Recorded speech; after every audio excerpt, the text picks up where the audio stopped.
Senhor, irmãos, com muita alegria e temor que eu gostaria de compartilhar mais esse vídeo com vocês, que se encontra no livro de 1 Coríntios capítulo 12, versículo 12, a partir do versículo 12, que testifica assim: Ora, assim como o corpo é uma unidade, e embora tenha muitos membros, e todos os membros, mesmo sendo muitos, formam só um só corpo, assim também com respeito a Cristo. Pois em um só corpo todos nós fomos batizados em um único Espírito, quer judeus, quer gregos, quer escravos, quer livres. E todos nós foi dado de beber de um único Espírito. O corpo não é feito de um só membro, mas de muitos membros. Se o pé disser porque não sou mão, não pertence ao corpo, nem por isso deixa de fazer parte do corpo. E se o ouvido disser porque não sou olho, não pertenço ao corpo, nem por isso deixa de fazer parte do corpo. Se todo o corpo fosse olho, onde estaria a audição? Se todo o corpo fosse ouvido, onde estaria o olfato? De fato, Deus dispôs cada um dos membros no corpo, segundo a sua vontade. Novamente, eu gostaria de frisar o texto do versículo 28.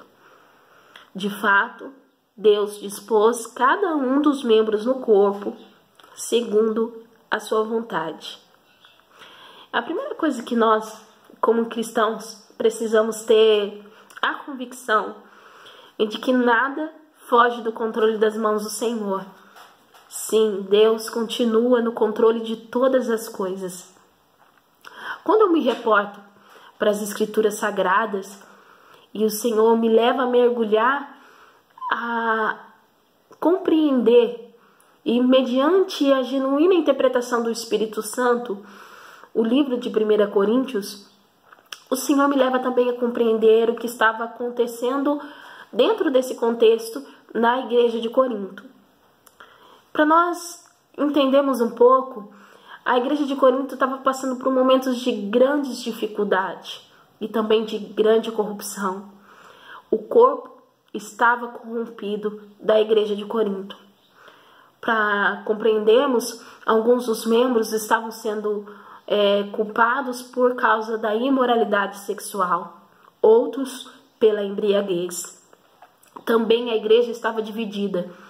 Existia mais ou menos 4 lideranças que competiam pela liderança da igreja. A igreja estava dividida assim que nós estabelecemos essa compreensão, esse entendimento no capítulo 1 do livro de 1 Coríntios, quando Paulo fala a respeito da divisão da igreja. Ele fala assim: eu fui informado pelos da casa de Cloé que vocês estão com divisões entre vocês. Um dizendo, eu sou de Paulo, outros de Apolo, outros de Cefas, e outros dizendo, eu sou de Jesus. E Paulo vai confrontar a igreja dizendo, está por acaso Cristo dividido? Ou foi Paulo que morreu na cruz por vocês? Não. Ele precisava levar a igreja de Corinto a vivenciar a verdadeira vontade de Deus, a compreender que existia uma desordem espiritual na igreja e que precisava ser confrontada com a genuína palavra de Deus. Paulo, quando ele foi confrontar a igreja de Corinto, ele não se preocupou e nem disse assim, alguém me disse. Ele foi claro dizendo que os da casa de Cloé informaram ele do que estava acontecendo da igreja. Alguém se levantou e buscou alguém mediante a direção do Espírito para que a igreja pudesse ser restaurada, para que a igreja pudesse ser transformada por Deus, porque existia uma desordem espiritual latente na igreja. E é por isso que nós ficamos maravilhados com a epístola que Paulo escreve à igreja de Corinto, no capítulo 2, falando a respeito da diversidade na unidade. E a importância da diversidade, porque muitas vezes nós confundimos isso. Nós acreditamos que a diversidade é resultado da divisão e, pelo contrário, A diversidade, quando é controlada pelo Espírito Santo, ela proporciona crescimento, amadurecimento e funcionamento do corpo de Cristo. É por isso que, como nós acabamos de ler, que nós somos membros do corpo de Cristo, o qual ele é a cabeça. Existem diferentes membros. E dentro da igreja de Corinto existia uma diversidade de dons. Mas naquele contexto, apesar deles obterem muitos dons da igreja, a igreja estava corrompida, a igreja estava dividida, e isso desagradava a Deus. E essa desordem foi confrontada pelo apóstolo Paulo, de uma forma assim muito precisa e maravilhosa. E é isso que nós precisamos compreender na atualidade a qual nós vivemos. É Deus, mediante o Espírito de Deus, que é um só, que atua em todo o corpo de Cristo, proporcionando diferentes dons para cada um. Ele age para que o corpo de Cristo possa ter um grande funcionamento em prol do reino de Deus, e assim resulte no crescimento, resulte no amadurecimento, resulte em grandes conquistas para o reino de Deus. Quando a igreja está dividida, a obra é paralisada. Mas por que no contexto atual, como naquele contexto, existe ainda muita dificuldade em controlar a diversidade? Paulo, no capítulo 1 de 1 Coríntios, capítulo 10, diz assim que nós temos que ter o mesmo pensamento, o mesmo parecer, e que nós devemos estar em unidade. A unidade é a característica, é uma das características daquele que tem o caráter de Deus inserido dentro de você. Muitas vezes nós estamos paralisados e não estamos desfrutando da plenitude de Deus porque nos falta amor.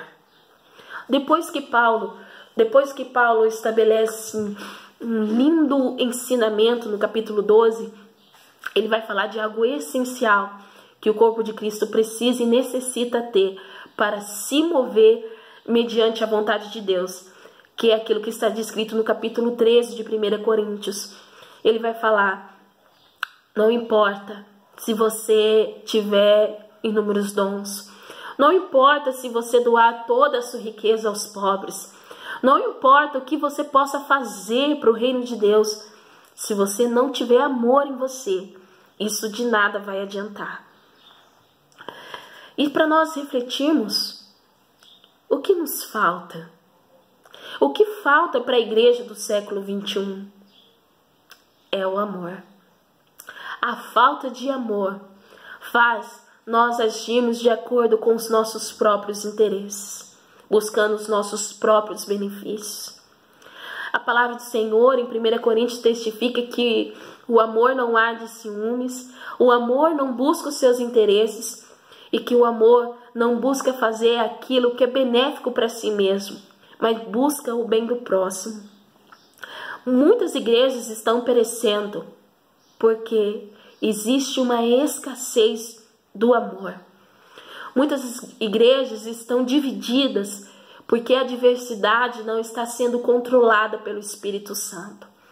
A diversidade aplicada no capítulo 12 exemplifica, para a glória do nome do Senhor, a diversidade funcional, que ajuda um outro a funcionar o corpo, que resulta no crescimento, que resulta nos resultados de conquistas e vitórias. Porque se um membro está doente ou se um membro está sofrendo, o membro que está saudável ajuda ele a levantar como suporte espiritual, como aquele que se coloca como reparador da brecha. É por isso que a palavra do Senhor diz que é melhor sermos dois do que um, porque se o outro cair, o outro ajuda a levantar. Será que nós estamos dentro do propósito de Deus? Será que como igreja nós vivemos a unidade que Deus espera que nós tenhamos? Será que ainda estamos cegos e não percebemos que estamos pecando contra a unidade da igreja? E estamos vivendo de acordo com a nossa própria vontade, achando que isso está sendo aprovado por Deus? Será que a falta de amor não está endurecendo nosso coração e não permite que nós venhamos nos mover pela direção do Espírito, pela vontade de Deus?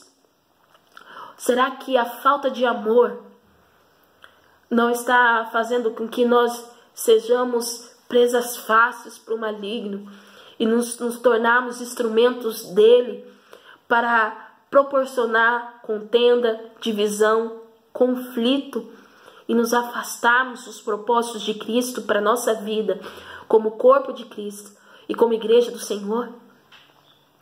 Quando Paulo ele confronta o pecado da igreja de Corinto, o objetivo dele não é apenas denunciar o pecado da igreja, não é apenas acusar o pecado da igreja, apontar o dedo para aquilo que estava errado. Quando Paulo denuncia o pecado da igreja de Corinto, ele também apresenta a solução para que eles possam voltar a viver a plenitude de Deus, para que o corpo possa voltar a ter um funcionamento saudável, que proporcione crescimento, que proporcione resultados significativos para o reino de Deus. Será que nós estamos tão distantes assim dos propósitos de Deus que nós não enxergamos que muitas vezes nossas escolhas, nossas atitudes, as nossas palavras estão distantes da essência de Cristo? Eu gostaria de glorificar e exaltar o nome do Senhor. A diversidade do corpo de Cristo significa que existem diferentes dons, mas é o mesmo Espírito que atua, não para proporcionar divisão e separação, pelo contrário, é para que haja funcionamento, é para que haja crescimento e grandes resultados para a glória do nome de Deus. A diversidade, quando é controlada pelo Espírito de Deus, resulta em grandes vitórias para a glória do nome do Senhor.